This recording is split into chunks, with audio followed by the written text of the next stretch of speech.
আমি একটা ব্যাপারে খুব বিশ্বাস করি, ব্যক্তিগতভাবে মেনে চলারও চেষ্টা করি। সেটা হচ্ছে সর্বদা নিজের বিবেকের কাছে স্বচ্ছ থাকা। ইটের জবাবে পাটকেল ছুঁড়তে আমার হাত কাঁপে, অপমানের জবাবেও ভালো আচরণ করার চেষ্টা করে, ঠকানোর জবাবে প্রতিশোধ কিংবা মন্দ নাচে ক্ষমা করা কিংবা ইগনোর করে যাওয়াটা পছন্দ করে।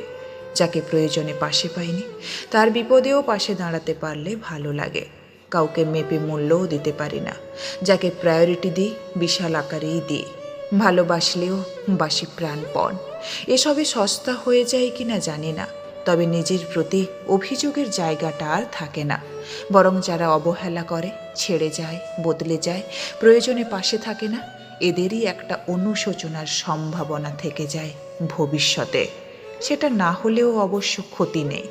ওই যে শুরুতেই বললাম, নিজের কাছে নিজে স্বচ্ছ থাকা, এটাই বা কম কিসে।